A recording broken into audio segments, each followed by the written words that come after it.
Mga kabayan, nakita ko ang post ni Judy Ann Santos. Ay talaga naman pagka mabasa natin ay maisip natin ay puno ng negatibo dahil nga sa ngayon pa lang ay alam natin ang nangyari sa Pilipinas na talagang nakita natin na mapalala ng palala ay talagang kung hindi ito mapigilan ay kawawa po tayong mga Pilipino, lalo tayong mga mahihirap.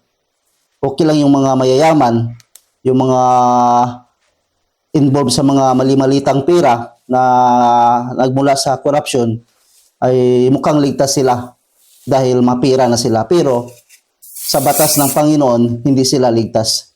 So tayo, ligtas tayo. Hindi lang tayo ligtas sa kahirapan. Pero okay lang. So, ang Panginoon ang bahala sa atin, sa mga mayaman, sa mga mahirap. Isisiparit naman tayo kung saan tayo nararapat sa mga mabuti, sa mga masama. Ang mga masama, magsama-sama sila. Ang mga mabuti naman, sama-sama din tayo sa ibang lugar. Huwag na tayo makisama sa mga masama talaga dahil wala talagang magandang mapapala dahil hindi masaya ang buhay natin sa mga ganong tao. So anyway, hindi na natin patitagalin ang post ni Miss Judy Ann Santos. Okay, so ito yung sinabi niya sa post niya. Mag-ipon na kayo, tigil muna luho at gastos sa mga walang kwintang bagay. Unahin muna yung mga kailangan. Hindi natin alam mangyayari sa Pilipinas pagkatapos ng buwan ng April. Mas matindi pa to sa lockdown pero walang kuryente. So malinaw mga kabayan na magkakaroon daw ng brownout. So pangkalahatan ito ng buong Pilipinas. May nabasa na rin ako nakaraan na video. So sinabi na magkakaroon ng brownout. So first week ng hindi magkatotoo. Pero ang sinabi naman, ang pagkakaalam ko, may nagsabi doon na mauna daw ang Pangasinan. Buong Pangasinan, hindi ko lang alam kung saan sa Pangasinan o buong Pangasinan ba ang maunang mag-run out sa month of April. Itong April pala. Sa next week of April.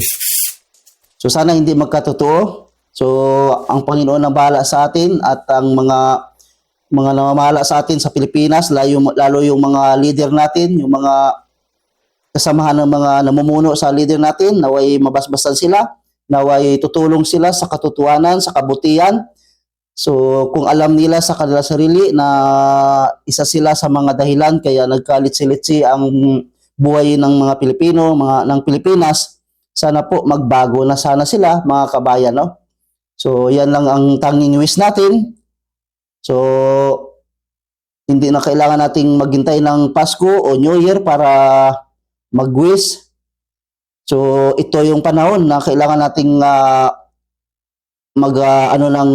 kabutihan na hindi matuloy yung magkakaroon ng brownout sa Pilipinas, ng buong Pilipinas.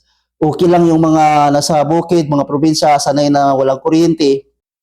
Paano naman yung pagka sa Metro Manila, pag ganyan mangyari, naku, delikado po talaga yan. Kaya sana hindi matutuloy yung ganyang pangyayari mga kabayan dahil nakakatakot po, no? So kung ganun. So yan mga kabayan, so sana hindi matuloy dahil kapag magkaroon ng malaki ang brownout sa buong Manila, so matindi pa nga sa COVID-19, no? Nagkaroon ng lockdown pero hindi naman ganito kahirap ang ating naranasan, yung mga bili na sobrang mahal. 'Di ba mga kabayan? Kaya sana po ay magkakaroon ng tamang hustisya ang mga pangyayari na wala pang kasagutan sa ngayon sa Pilipinas. Maraming salamat mga kabayan. Ingat kayo lagi.